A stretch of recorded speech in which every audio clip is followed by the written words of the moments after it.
బైబిల్లో దేవుని వాక్యములో మనం చూసినప్పుడు ప్రియులారా చూడండి, బైబిల్లో ఒక మాట, ఆదికాండము 20వ అధ్యాయములో 7వ మాట చదువుదామా? కాబట్టి అప్పగింపుము, అతడు ప్రవక్త, అతడు నీ కొరకు ప్రార్థన చేస్తున్నాడు, నీవు బ్రతుకుదువు. అంటే ఎందుకు ఈ మాట అనేక పర్యాయాలు నేను మీకు చెప్పినా, ఆ మాటని నేను ఎందుకు చదివించానంటే, దేవుడు అబీమెలెకుతో చెప్తున్నాడు, అబ్రహామును గురించి మాట్లాడుతున్నాడు. అతని భార్యను తీసుకెళ్ళావయ్యా, అతడు చెల్లెలు అన్నందుకు. వాక్యంలో మనం చూస్తున్నాం ప్రియులారా, అతడు ప్రార్థన చేస్తున్నాడు, అతడు ప్రవక్త, అతడు ప్రార్థిస్తున్నాడు. అతడు ప్రార్థన చేస్తే నువ్వేమవుతావంటే బ్రతుకుతావు. మరలా అతడు ప్రార్థిస్తే అతనికి బాధ కలిగి ఒకవేళ అతనికి ఏదైనా నష్టం కలిగి, ఒకవేళ అతని మనస్సు నొచ్చుకొని మరలా ప్రార్థన చేస్తే నువ్వు సస్తావు. ప్రార్థన ఒక వ్యక్తిని, ఒక కుటుంబాన్ని, ఒక జీవితాన్ని బ్రతికిస్తుంది. స్తోత్రం. బైబిల్లో ఇప్పుడు 2వ రాజుల గ్రంథం 20వ అధ్యాయములో 5వ మాటను చదువుకుందామా? పోయి ఇట్లనుము, సెలవిచ్చినదేమనగా, చూచి తిని నీ ప్రార్థన నేను అంగీకరించి తిని నేను నిన్ను బాగు చేస్తా. స్తోత్ర. ఏమన్నాడు? బాగు చేయను అన్నాడా? స్వస్థపరచను అన్నాడా? నీకు విడుదల ఇవ్వను అన్నాడా? నీ కన్నీటి ప్రార్థన నేను చూశాను, నీ పశ్చాత్తాపాన్ని నేను చూశాను, నీ భక్తిని నేను చూశాను, నీ సమర్పణ నేను చూశాను, నీ త్యాగాన్ని నేను చూశాను. నేను నిన్ను బాగు చేస్తాను. ప్రియులారా, ఈరోజు దేవుడు మాట్లాడుతున్నాడు వాక్యంలో. నా బిడ్డలు బాగుపడతారా అనుకుంటున్నావు, దేవుడు నీ బిడ్డలను బాగు చేస్తాడు. నా భర్త బాగుపడతాడా అనుకుంటున్నారు, నీ భర్తను దేవుడు బాగు చేస్తాడు. నా యొక్క వ్యాపారాన్ని, నా ఉద్యోగాన్ని, నా అప్పులను బాగు చేస్తాడా? దేవుడు బాగు చేస్తాడు. దేవుడు బాగు చేసేవాడు.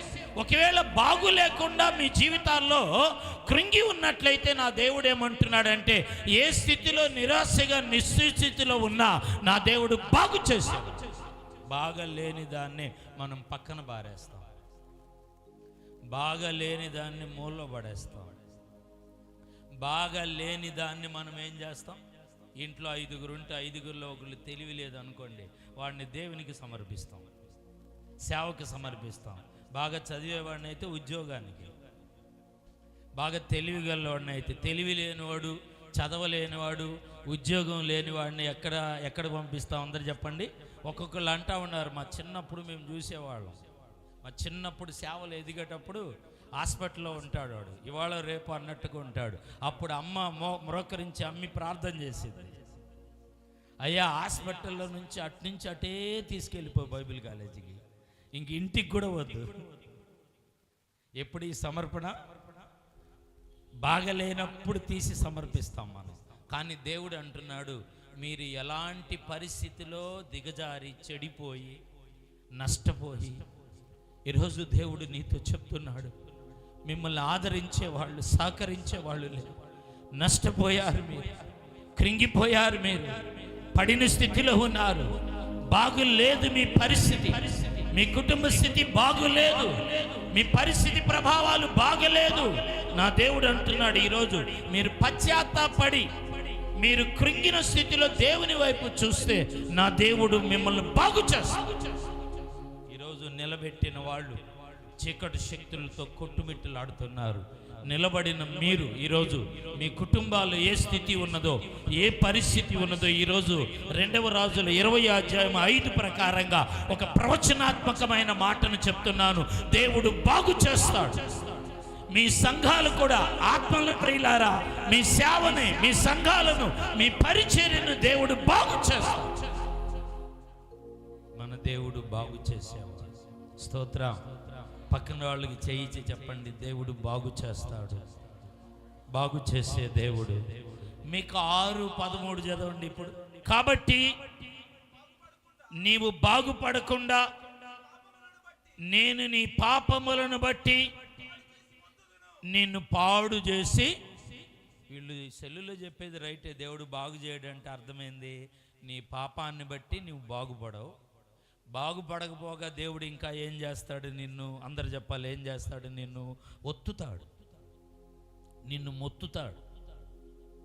నీ పాపమును బట్టి నీ ఇంటిలో కార్యం జరగట్లా. ఏదో ఒక చిన్న పాపము, ఒక చిన్న పొరపాటు, ఒక చిన్న వ్యతిరేకత ఉంది.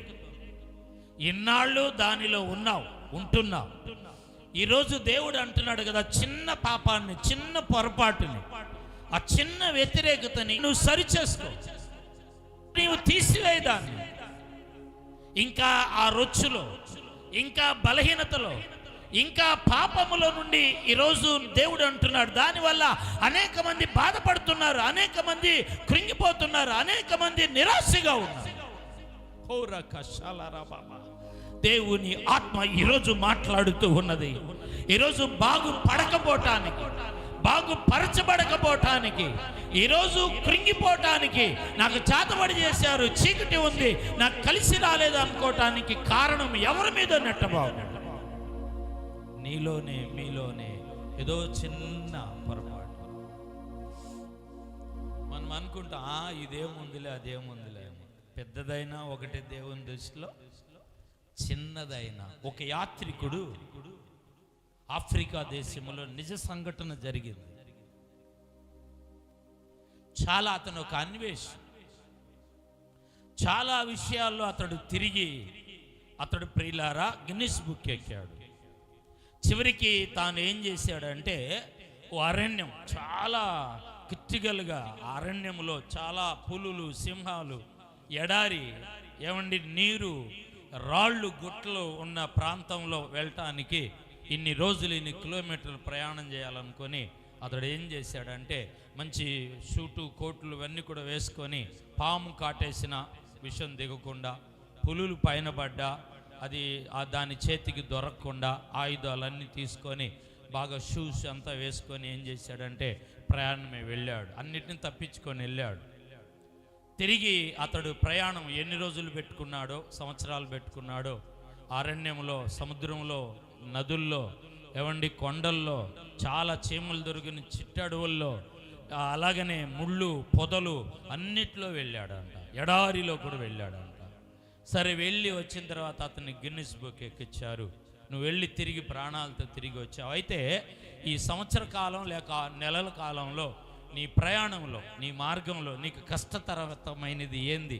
పులుల వల్ల, సింహాల వల్ల, ఏనుగుల వల్ల, పాముల వల్ల, ఒకవేళ ఆహారం లేకుండా అడవి మనుషుల వల్ల ఏమైనా సమస్య ఎదుర్కొన్నావని అతను అడిగితే, అతడు ఇచ్చిన ఇంటర్వ్యూలో అతడు చెప్పిన మాట ఏంటంటే, లేదండి, నేను ఒక ఎడారి ప్రాంతం వచ్చింది, అందులో ఒక రోజల్లా నడిచాను.